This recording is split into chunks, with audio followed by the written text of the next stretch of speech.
যোৰহাটত 29,000 অধিক ভোটত কংগ্ৰেছ পাৰ্টি গৌৰৱ গগৈ অগ্ৰগতি লাভ কৰিছে 29,033টা ভোটত বিজেপি প্ৰাৰ্থী তপন কুমাৰ গগৈতকৈ অসমৰ ৰিজাল্টটো কিন্তু ইলেকশ্যনটোৱে বদলাই যোৰহাট সমষ্টিত মই পুনৰ কৈছোঁ কংগ্ৰেছৰ প্ৰাৰ্থী গৌৰৱ গগৈ বিজেপি প্ৰাৰ্থী তপন কুমাৰ গগৈতকৈ 29,033টা ভোটত অগ্ৰগতি লাভ কৰিবলৈ সক্ষম হৈছে শেহতীয়া আপডেট ডিব্ৰুগড় লোকসভা সমষ্টিত সৰ্বানন্দ সোণোৱালে প্ৰায় 60,000 ভোটত অগ্ৰগতি লাভ কৰিবলৈ সক্ষম হৈছে এজেপিৰ লুৰিণজ্যোতি গগৈতকৈ ধুবুৰীত ৰুকিবুল হুছেইনৰ যিটো অগ্ৰগতি সেইটো ব্যাপক হাৰত বৃদ্ধি পাইছে এতিয়া 1,31,771টা ভোট হ'ল বদৰুদ্দিন আজমল মই কথা পাতিম আপডেটটোৰ পিছতে আজমল এক প্ৰকাৰ নিশ্চিন্ন হোৱাৰ পথত গুৱাহাটী লোকসভা সমষ্টি বিজুলী কলিতা মেধি 34,598টা ভোটত অগ্ৰগতি লাভ কৰিবলৈ সক্ষম হৈছে কংগ্ৰেছ প্ৰাৰ্থী মীৰা বৰঠাকুৰতকৈ কৰিমগঞ্জ লোকসভা সমষ্টি কংগ্ৰেছ প্ৰাৰ্থী হাফিজ ৰছিদ আহমেদ চৌধুৰীয়ে 8,098টা ভোটত অগ্ৰগতি লাভ কৰিবলৈ সক্ষম হৈছে বৰপেটা লোকসভা সমষ্টিত মিত্ৰজোঁট প্ৰাৰ্থী ফণীভূষণ চৌধুৰী 37,864টা ভোটত অগ্ৰগতি লাভ কৰিবলৈ সক্ষম হৈছে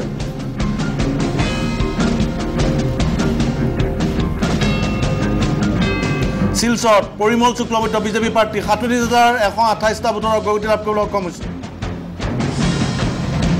নগাঁৱৰ আহিছে লোকসভা সমষ্টি কংগ্ৰেছ প্ৰাৰ্থী প্ৰদ্যুৎ বৰদলৈ 14,729টা ভোটত অগ্ৰগতি লাভ কৰিবলৈ সক্ষম হৈছে কিছু অগ্ৰগতি ব্যৱধান বৃদ্ধি পাইছে হয় মই পুনৰবাৰ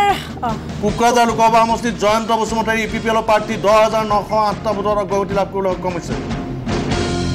আৰু লখিমপুৰত বিজেপি প্ৰাৰ্থী প্ৰধান বৰুৱাই 48,410টা ভোটত অগ্ৰগতি লাভ কৰিবলৈ সক্ষম হৈছে কংগ্ৰেছৰ প্ৰাৰ্থীগৰাকীতকৈ আৰু দৰং ওদালগুৰিত বিজেপি প্ৰাৰ্থী দিলীপ শইকীয়া 56,196টা ভোটত অগ্ৰগতি লাভ কৰিবলৈ সক্ষম হৈছে হয় এবাৰ একে সময়তে এটা মানে ৰাষ্ট্ৰীয় প্ৰেক্ষাপটত ৰাজ্যজুৰি এটা তথ্য আমাৰ হাতত আহি পৰিছে এইখিনি আমি এবাৰ কৈ দিছোঁ মেণ্ডেট 2024ত এবাৰ ৰাষ্ট্ৰীয় প্ৰেক্ষাপটত যিহেতু স্পেকুলেশ্যনছবিলাক লাহে লাহে অকণমান ভুল বুলিয়ে প্ৰমাণিত হৈছে তথাপি উত্তৰ প্ৰদেশত লিড লৈ আছে বিজেপিয়ে 37খন আসনত ইণ্ডিয়া এলায়েন্সে লিড লৈ আছে 42খন আসনত আৰু উত্তৰ প্ৰদেশটো যদি আমি ৰাজস্থানৰ ওচৰলৈ গৈছোঁ ৰাজস্থানত বিজেপিয়ে 14খন আসনত লিড লৈছে ইণ্ডিয়া এলায়েন্সে 9খনত আৰু অন্যান্য 2খনত মহাৰাষ্ট্ৰৰ কথা যে মহাৰাষ্ট্ৰত বিজেপিয়ে 11খন আসনত লিড লৈছে ইণ্ডিয়া এলায়েন্সে 29খন আসনত লিড লৈছে আৰু অন্যান্য 8খন আসন লাভ কৰিছে গুজৰাটৰ কথা যেতিয়া গুজৰাটত 25খন আসন ভাৰতীয় এনডিএ লাভ কৰিছে ইণ্ডিয়া এলায়েন্সে মাত্ৰ এখন আসনত অগ্ৰগতি অন্যান্যৰ কাৰণে অগ্ৰগতি নাই 0খনত তেওঁলোকে একেবাৰে আগবঢ়াব পৰা নাই মধ্যপ্ৰদেশলৈ যদি যাওঁ মধ্যপ্ৰদেশৰ মেণ্ডেট অগ্ৰগতি লিডিং হৈ আছে বিজেপি 37খনত ইণ্ডিয়া এলায়েন্স 42খনত আৰু অন্যান্য এখনত অগ্ৰগতি লাভ কৰিবলৈ সক্ষম হৈছে ৰাজস্থান এইটো ক্ষমা কৰিব উত্তৰ প্ৰদেশৰ ৰাজস্থানৰ কথা ক'বলৈ যাওঁ উত্তৰ প্ৰদেশত ৰাজস্থানত বিজেপিয়ে মহাৰাষ্ট্ৰত 11খন আসন লাভ কৰিছে অগ্ৰগতি আৰু ইণ্ডিয়া এলায়েন্সে 29খন অন্যান্য 8খন গুজৰাটত 25খন ইণ্ডিয়া এলায়েন্সৰ এখন আৰু অন্যান্য এখনো আসনত অগ্ৰগতি লাভ কৰিবলৈ সক্ষম হোৱা নাই মধ্যপ্ৰদেশৰ যদি আমি মধ্যপ্ৰদেশৰ লিডিং আৰু ট্ৰেইলিঙৰ লিষ্টখন চাওঁ বিজেপি প্লাছ 29খন ইণ্ডিয়া এলায়েন্স আৰু অন্যান্যৰ বাবে এতিয়ালৈকে অগ্ৰগতি এখন আসনতো দেখুওৱা নাই